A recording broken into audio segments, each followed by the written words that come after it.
Lil Nas X alone.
Well, hello. What is going on? It's your boy Kris Avalon, and welcome to a new episode of On the Line, where I basically just jump on real quick and talk about some trending hot stories that I cannot wait to do on my podcast. So I jump on here real quick, get the video, get all the other stuff talking about it, and get you guys to comment as well. So for those who are watching the live and those who will be watching later on, hello, what's going on? How y'all doing? Thank you for tuning in.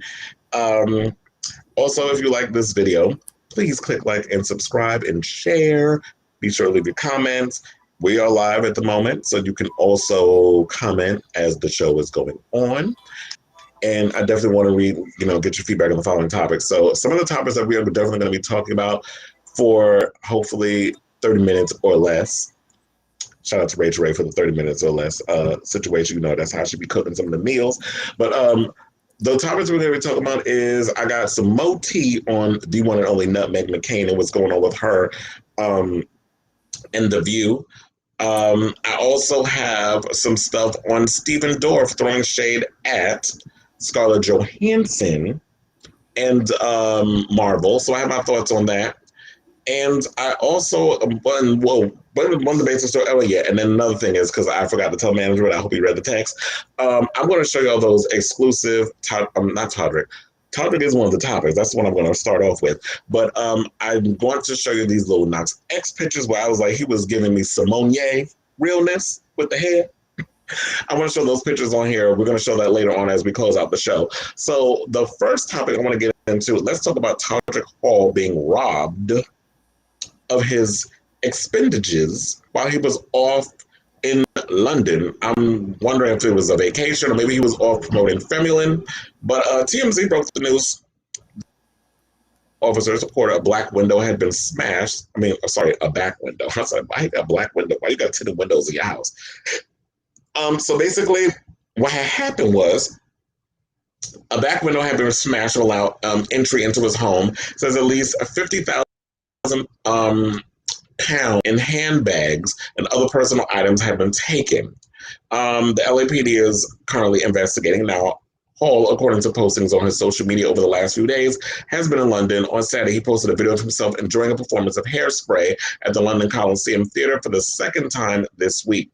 Now, Hall did post on Instagram saying that what TMZ had reported was in fact true, and says, just landed back in America to hundreds of messages and calls from my family and friends. I am okay and unharmed. I'm devastated that someone would try and do this to me, and even more disturbed to see people celebrating and laughing about it online. It says, this happened less than an hour after my cat sitter left my home, and I'm just happy that my cats have all been found are safe. Okay, so what he posed, what's this, a Lady Gaga situation? Well, at least you weren't shot, and the cat sitter wasn't shot, and then the cats were stolen and held for ransom. Because we don't know what happened with that story. And I already knew with the whole Lady Gaga situation that when they were stealing the dogs in the setting, that it was usual dog napping situation that was going on. Those specific type of breed of dogs goes for a lot of money. And then when they found out who the dogs belong to, then all of a sudden it's like, oh, they saw a payday and they wanted to grab those animals and basically be like, well, you know what, let's hold out. We'll give back the dogs. And I knew the people who stole the dogs, or someone who went and been like, oh, you ran to my found your dogs. I knew they had to be the ones that stole it. Like, I just knew that it was all of that. And I know Lady Gaga was trying to be the whole, you know, diplomatic person. I mean, like, I'm going to give you a $500,000 award, but I wasn't agreeing with all of that because I was like, it's some type of scam situation with these people going on. Not her, but them. So with the whole Todrick situation, okay, it is kind of catty that people were out here celebrating and laughing. I did hear a couple of y'all shady asses on social media talking about all those people he didn't pay. They decided to storm his house with their little torches and their pitchforks and go and rob his ass because he ain't been paying his dances. So we all knew the allegedly. So we all knew that the not paying the dancers jokes was all going to be swarming him, which has kind of been the topic of discussion anytime. Well, not kind of, but it is. Anytime you bring up a conversation about Todrick, the comment about there's always some commentary about him not paying the people that work for him. I don't know how he's able to afford. Well, first of all, he puts his house all his music videos, and I understand it saves money. You don't have to, you know, go and spend $1 million on some set to film stuff. But regardless of how you feel about him, and you know, there's some issues. Like, I like Todrick's music, but there's certain things about him that does rub me the wrong way. We'll get into that conversation another time.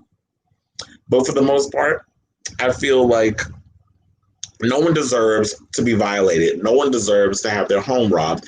And I'm hoping they find out who did it, but I'm smelling an inside job. I'm smelling the fact that, you know what, somebody that he knows that's close to him, they said the cat sitter left, and all of a sudden, so maybe I may have to look into her. And from what I've heard is that they said the dream home, he moved into it earlier this year and posted footage back in February about his new customized bed being made. What I have to say is that this is why celebrities, in my opinion, we get it. You got money, you're successful, you got all the fame, all the money, all that good stuff. Stop broadcasting your home, your earning. This ain't Lifestyles of the Rich and Famous. Stop broadcasting your shit because people out here are envious. People are out here still struggling. We're going through a lot right now. We're still getting on our feet in regards to the pandemic. So I feel like at this point, maybe what people need to do is just stop flaunting how much money they have, their homes, all the stuff that's in their home. Like, this is not MTV Cribs. You don't need to be doing all that because then people envy you and then people are going to come and try to steal your shit. We've been hearing way too much in the media about celebrity homes being violated, you know, burglarized and people getting their stuff stolen. And on the other hand, I did hear some of y'all say there's some type of insurance scam that y'all saying that he got going on right now. So I don't know what to believe, but my thing is this. Me as a person personally, if I'm going on to London or whatever the case is, I ain't posting shit on social media until I come back. Then you're going to know I went to London. I'm not going to post nothing while I'm there. Or I would have people that I know staying in my house or whatever the case is, so that way maybe you can decrease the chances of getting robbed. I don't know. It's just, people just got to watch out here because people out here are crazy. So shout out to you, Todrick. I hope they find the culprits, and I will definitely keep you guys abreast of this story as it develops. So moving right along, let's talk about the one and only NutMeg McCain. Oh, that's a cute picture of him, by the way. So NutMeg, you know, announced last Thursday that she was leaving The View. Now, it's funny how they were talking about she didn't tell any of her co-work, you know, the co-host of The View. And I did find it relatively interesting because how I knew was that the news leaked 2 hours before she went on air to announce that she was leaving The View. First, it was, oh my gosh, from where I got it from, it was Page Six. Then it was People Magazine confirmed it. Page Six is usually like, do I believe them? Do I not believe them? Because they're a Republican newspaper. But then I saw People Magazine did an article and all this other stuff. So I was like, okay, this is some real shit. And the funniest thing was, like, for those of us who've been watching The View, you know, since, well, I've been watching it since the night, since it debuted back with Debbie Matenopoulos and the original girls. But when this announcement came, and I remember like all of us were sitting up here like, can y'all please fire this girl? Can y'all please get rid of her? Get rid of her, get rid of her, get rid of her. Like this has been a daily thing that we constantly been saying. And nothing was happening. But now it's finally happened. And then when she made the announcement, I was like, oh, so why do I not feel anything? Like, I don't. Is it PTSD? Like, it hasn't registered yet? I don't know what's going on because we've been trying. We've been, like Whitney said to Wendy Williams, Lord, I've been waiting for this day. Like, you wait for the day, and then it comes, and it's just like, what the fuck? Like, I don't feel nothing. But nevertheless, she made the announcement that she was leaving, and she was trying to say that she wants to stay in DC in the pandemic, or she doesn't want to come back to New York, even though she was told. Megan, you have the floor. Yes, thank you, Whoopi. So I am just going to rip the Band-Aid off. I am here to tell all of you, my wonderful co-hosts, and the viewers at home that this is going to be my last season here at The View.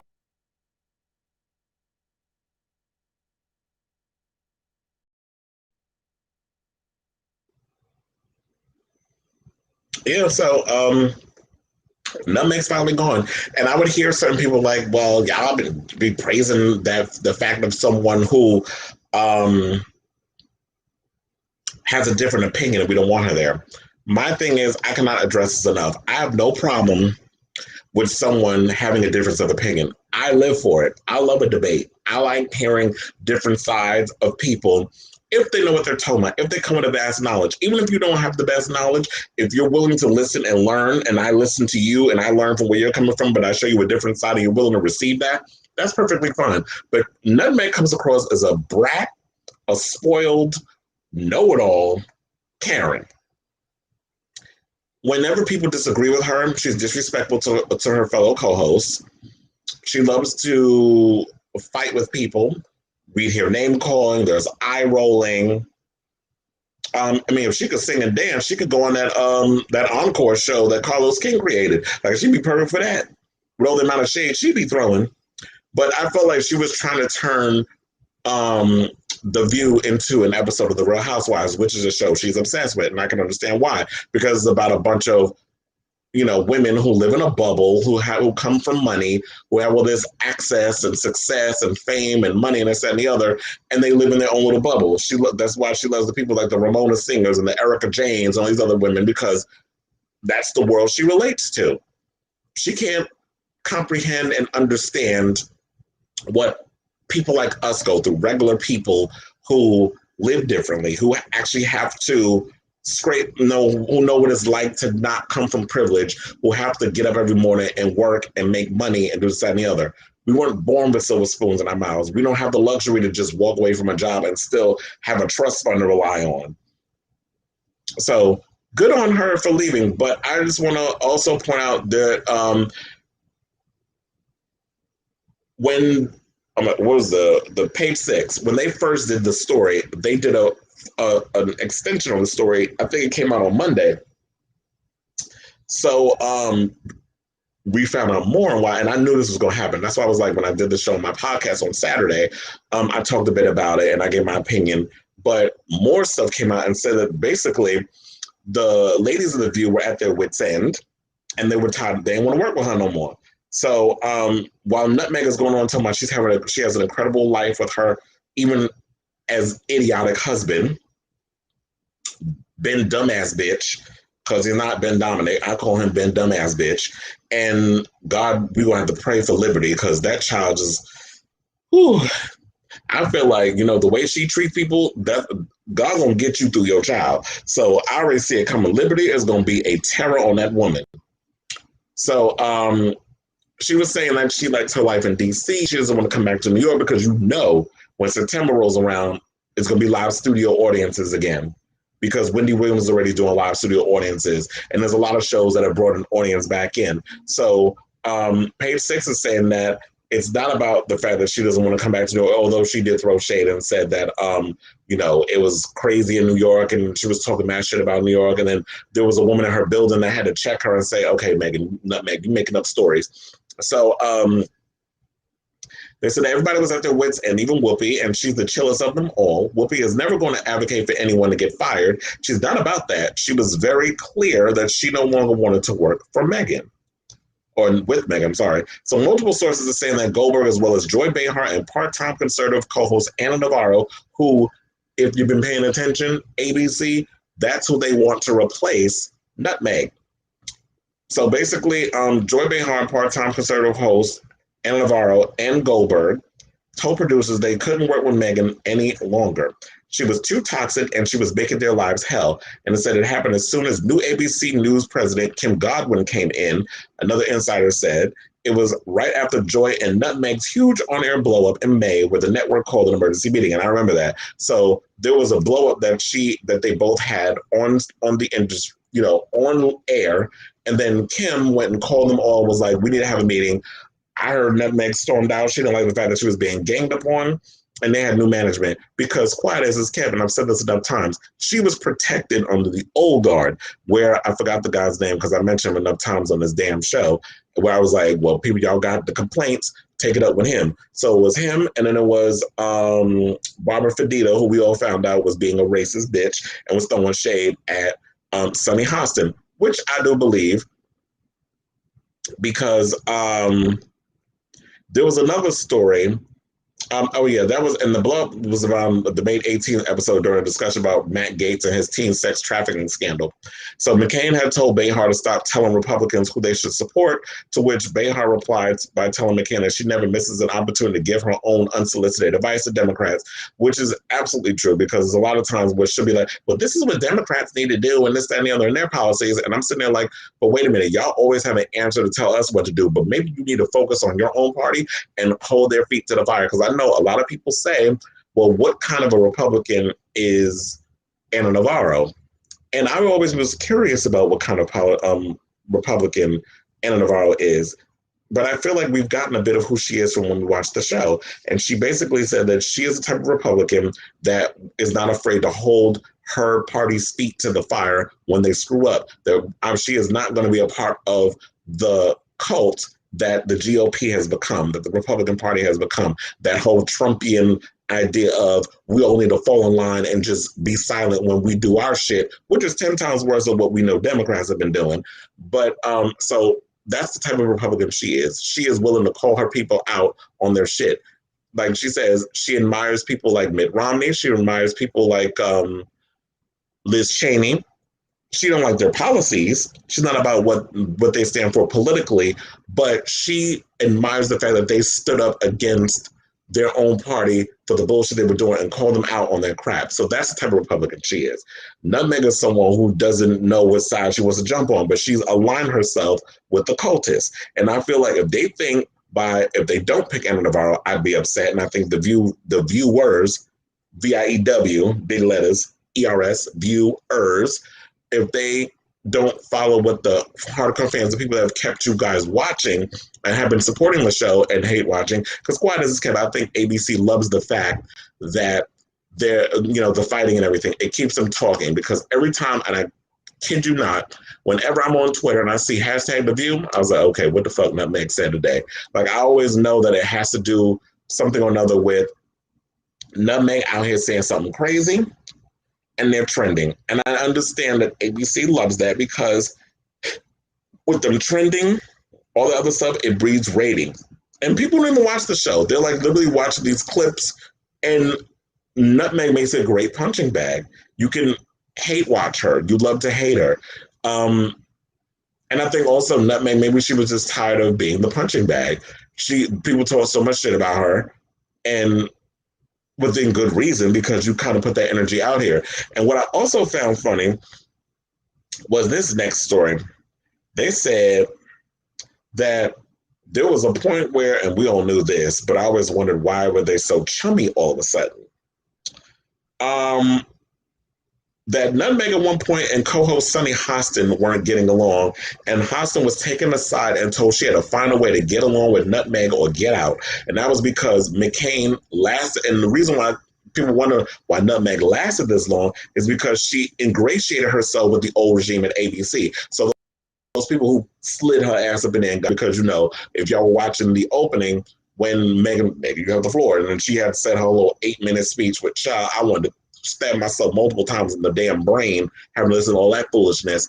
Her father was like to them, take my daughter, please, because y'all clearly failed as a damn parent. Y'all let this girl just get away with doing all kinds of crazy shit and saying all her stupidity and being a spoiled brat. You created that monster. So now these people at ABC got to take her under her wing and try to open her mind and her brain up. Shit, clearly it didn't work because she's still, at the end of the day, turned out to be a spoiled little Karen. So they said NutMeg hated Sonny and didn't trust her. She thought she was leaking stories about her and it was a bad situation. ABC Brass essentially told Sonny, don't make us have to choose between you and NutMeg because we're not going to choose you. And they had a faux friendship ever since. Now, from what I heard was that they eventually developed a genuine friendship after that. But kind of makes you wonder how true is that? Because if I had to have a fake friendship with you, and honey, myself and other people like EJ and DJ and a couple of people that are fans of The View, we watch the show and we be analyzing the dog shit out of that. And we were saying like, so something in the milk ain't like it just be smelling a little funky with the way their whole banter is with each other. It just don't feel real. It don't feel genuine. You could tell a genuine friendship. So I'm sitting there like y'all sitting here talking about y'all having these great friendships with each other, and I know y'all ain't having a friendship with.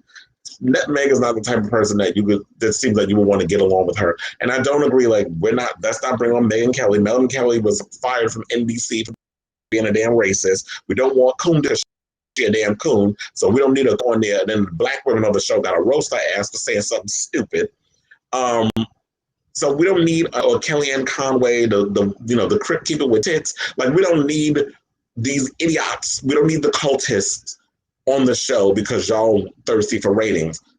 Let The View be The View. Bring Anna on. If Anna don't work out and people get bored with the show and the ratings go down, then y'all make y'all little change. But for now, we need a breather from the drama, the anxiety, and just the fact that a lot of times when I hear from the fans of The View who don't like NutMeg, they literally say that they have so much anger in them from what, like her energy just bleeds over into people's energy. Like if you're an empath, you receive that. You kind of, so it's like you don't want that. So that's the tea. Now they sit up here saying what was going on ABC, and I'm glad that they got new management up in there. It'll be interesting to see what they decide, where they decide to take The View going forward. Because to me, when NutMeg was there, she served a purpose. Her purpose was to be that rattling irritation during the Trump era. The Trump era is done. Now we got Joe Biden and everybody up in there. You already know when it comes to Democrats, the Democrats aren't as entertaining as the psychopaths known as the Republican, the GOP, the Trumpian people, the ones that want to come in with all the kooky craziness. They're not as entertaining in that way. They're all about getting in and doing the job. Now, don't get me wrong, Democrats, we got a lot to work on. We need to be a little more progressive in our ideas. But as far as like trying to make politics entertaining, you can't get that from the Biden administration. So The View's got to evolve and go in a different direction. And from what I've heard before her announcement of that she was leaving, they need to I heard that we're trying to go into a more entertainment-based direction and talk more about women's topics, which is what The View used to do. They talked a lot about women's issues and marriage and babies and all that other stuff. And you have all these women up on here who in some way or another are married, who have kids. Some aren't married, which is fine.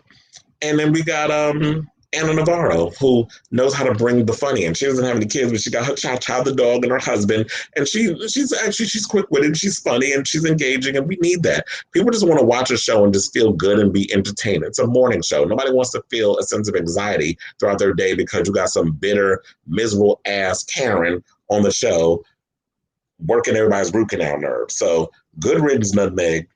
It was a long time coming, but it finally happened. She'll probably slither her ass over to Fox News. They take all the rejects over there. So now moving right along to our final topic. I know I took a little long on that NutMeg thing, but I had to break it on down. Sorry. It's time to be like that. Be like that sometimes. But so Stephen Dorff decided to do an interview with The Independent. And for some reason, I don't know why, but he just felt the need to throw shade at Scarlett Johansson and the entire Marvel universe. So before we get into this topic, let me remind you that this man has a problem with Marvel movies, but he started a Marvel movie about 27 years ago, a little movie where he played Deacon Frost, the villain in the first Blade movie, starring Wesley Snipes. So technically, it is a Marvel product. It's a Marvel film, but it was distributed by New Line Cinema, so it wasn't under the Marvel umbrella, even though now Marvel has got the rights to the Blade franchise back, and I really wish I would hurry up and get this film going with Mahershala Ali, because I definitely want to see what y'all going to do with that. But yeah, Stephen Dorff decided to throw shade. So what he said, because he tried to say the current superhero movies are basically what's wrong with the business. So he says, I still hunt out the good shit because I don't want to be in Black Widow. It looks like garbage to me. It looks like a bad video game. I'm embarrassed for those people. I'm embarrassed for Scarlett. I'm sure she got paid $5 to $7 million, but I'm embarrassed for her. I don't want to be in those movies. I really don't. I'll find that kid director that's going to be the next Stanley Kubrick, and I'll act for him instead. Well, first of all, you got to get somebody that wants to hire you to be in a movie before you could start talking about what movie you want to be in. And here's the thing. I used to like Stephen Dorff. I actually loved him as Deacon Frost in Blade. I liked him for the small role that he played in Immortals with the movie that Henry Cavill was practically half naked throughout. But that's a whole nother conversation. And he's been in a couple of really good films, and he's done a lot of really good independent movies. But the good thing about Hollywood is that there's a variety of different films that are available for people to watch. So if you want to see those really good independent movies, we got a lot of streaming services that allow that. That helps us find these movies more. Now, it may be hard, maybe a little harder for us to find those type of movies because of there's so many options and so many different streaming services to choose from, and a lot of times they're not really out here promoting the movies the way they should, because I feel like the industry kind of looks at streaming services like, oh, it's just a throwaway, throw those movies away on those sites, and we're not going to recoup the money back, but it'll do what it does. I don't like that attitude. So maybe what he needs to look at it from a different standpoint. Now, I don't understand also why he's singling out Black Widow.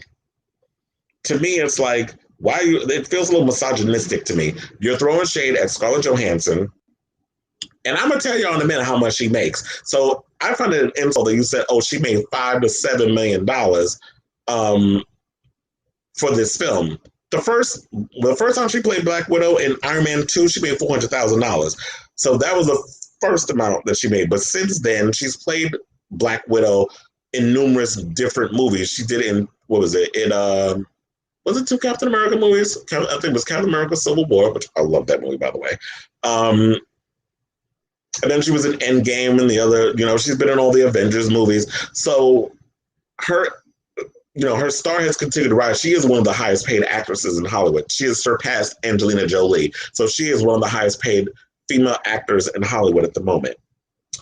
So, and he also decided to throw shade at the Oscars. He said, this year's Oscars was the most embarrassing thing I've ever seen. My business is becoming a big game show. You have actors that don't have a clue what they're doing. You have filmmakers that don't have a clue what they're doing. Well, we're all in these little boxes on these streamers, TV, film. It's all one big clusterfuck of content now. He sounds really bitter. And I think you sound like you're upset because you weren't asked to be in a Marvel movie. You weren't asked to Kevin Feige is not banging down your door to give you a role in those films. And to me, it's like, why haven't you gone after other films? Like, I haven't heard you talk shit about Black Panther. I haven't heard you say anything about Iron Man. I haven't heard you say anything about Thor. Like, there's so many different other superhero movies that have been out for the past 12 years. There have been like 20-some movies we've gotten within the last 12 years of the MCU.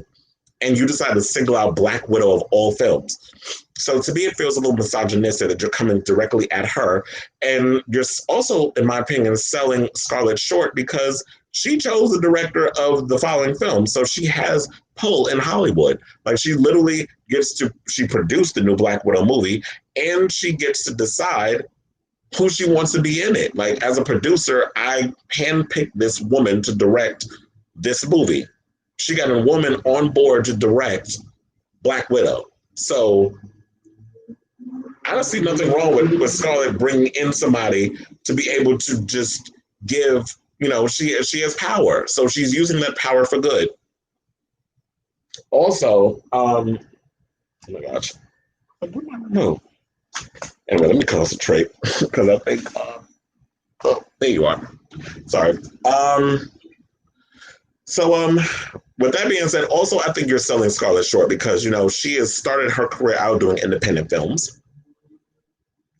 Also, she was nominated twice for an Oscar. Most recently, Jojo Rabbit, which I think came out 2 years ago. So I don't understand the shade that he's throwing. I just feel like it's sour grapes. He's bitter. And I want to point this out. So I looked up Scarlett's net worth, and it says that according to Celebrity Net Worth, she is worth $165 million and is one of the highest paid actors in the world. In 2018, Forbes dubbed her the highest paid actress, taking the spot from previous title holder Angelina Jolie, which I told you guys. Though she only earned a measly $400,000 for her role in Iron Man 2, her salaries quickly rose to the millions for the following Marvel movies. She earned $15 million for Avengers Infinity War and Avengers Endgame, and also for Black Widow. In total, she has earned about $75 million just for Marvel movies. For other films, she typically earns $10 million, though she took a cool $17.5 million for Ghost in the Shell, her highest paycheck for a film to date. Now, I will say this, I know people have their feelings about Ghost in the Shell, but I like that movie as well. I thought she was really good in it. And yeah, I know it's like, you had a white woman playing an Asian character, so on and so forth. We can get into that whole conversation a whole nother time about, white people playing roles that are intended for different, different ethnicities. But for the most part, she got paid a good amount of money. And it said, basically, he tried to downgrade it and say, oh, she got paid $5 to $7 million in 2021. Who's getting paid that little to play a character they've been playing for 10 years or less? So, because I don't remember when Iron Man 2 came out. So, she's been playing Black Widow for as long as she was doing that. But that's $15 million. Then they said she also got that money for Black Widow. So, 5 to 7, aim a little higher. I don't think you would give that number if you were talking about Chris Hemsworth playing Thor for the 8th time. I don't think you'd be doing that. So, to me, I just say this. You can talk about your sour grapes on how the industry maybe puts a little too much emphasis on superhero movies and is not giving the smaller independent movies a chance. But to single out superhero movies and call us stupid because we enjoy them is an insult on my intelligence. Yeah, there are times where I do like an intelligent independent film or a thinking man's action movie, which those do exist. This is why The Matrix is one of my favorite movies of all time, because it's a thinking man's action movie. And then there's times where I just want to shut my fucking brain off, hence Fast 9 that just came out. So that's why I was stalling. I just got a message that we got, so I can wrap up this story, and I want to show y'all the Lil Nas X pictures. But yes, so overall, Stephen, girl, sit your ass down somewhere. Nobody gives a fuck what you think. But I just had to jump on the line and give my opinions on that. But yeah, so for someone who played in a superhero movie, maybe he had a bad experience or whatever. Yeah, I'm gonna get to Lil Nas in a second. Maybe he had a bad experience on Blade and didn't want to do those movies no more. But I don't know. Child, he's just a fucking mess. You just sound bitter. And to me, after that, I don't even know if he'll get another role. Maybe Uwe Boll will hire you for another one of his shitty ass movies. Because remember, once upon a time, you did a movie for him too. So for someone who did movies with that man, and that was the worst director on the goddamn planet, I want to hear from you what movies you talking about look like bad video game movies, because he's made plenty of those. Now, moving right along, Lil Nas X is covering the New York Times, and I know a lot of people had a lot to say. I said, child, first of all, when I looked at it, I thought that was Simone from RuPaul's Drag Race. But it's Lil Nas X. I don't know how I feel about the hair, but I will say this. She cute or whatever. I'm loving the fact, you know what, here's this young gay black man who is getting a lot of attention, who's pushing the boundaries in regards of his looks and the fashion and all this stuff. I'm just hoping when this album drops that the music will live up to all the hype. Because the one thing I don't like is when you look at certain situations and when you look at a lot of artists and you have I hate the phrase pushing someone down our throats, which to me is like it's heavy marketing. So when you look at them when they're doing heavy marketing on an artist, it's like, okay, all the style is there, all the fashion there, the look, everything is well put together. He's got a great team of people around him that is putting him together. And I'm living for the fact that, you know what, in my lifetime, I'm getting to witness, you know, I kind of wish this existed 20 years ago, but when I was Nas's age, but what I'm looking for, what I'm hoping is that, well, not hoping, but I'm just glad that in my lifetime that we're actually getting to see someone in the new generation who is pushing the boundaries, pushing the envelope. We're seeing someone who's Black and gay and is doing a damn thing. So I don't know. I'm just really proud to see this young man out here doing what he's doing, because it's not something we've seen before. And I think it's really great. And I hope that, you know, with Lil Nas X, that it will push a door open for more talent like him to come through. Like, I would really love to see him take some really fierce, openly gay talent with him on the road. Like, get Cakes the Killer to be your opening act. He got the EP about to drop next week. So, you know, the second one, his second EP. Oh my God, how did I forget the damn name of it? I'm going to need management to tell me in the timeline what it is. So, thank you. Motherland Volume 2.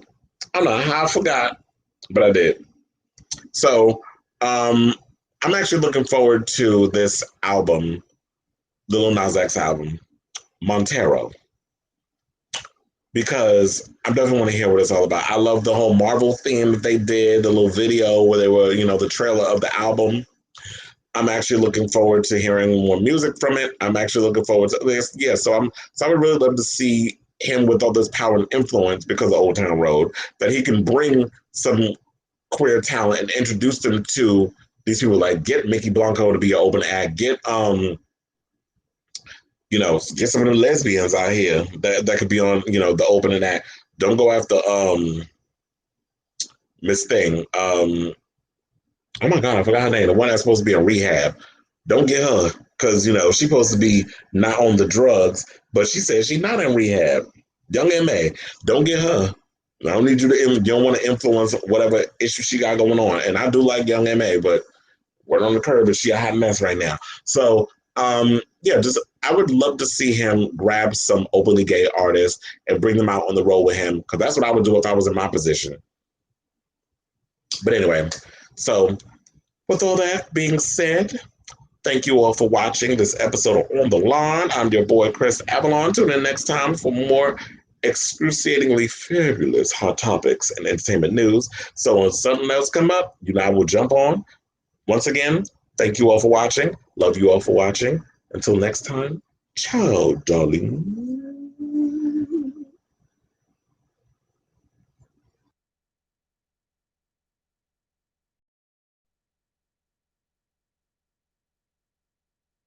Still be here another month, so if you guys want to fight a little bit more, we have 4 more weeks.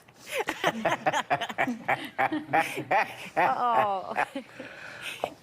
Well, you know what? It is. Lil Nas X alone.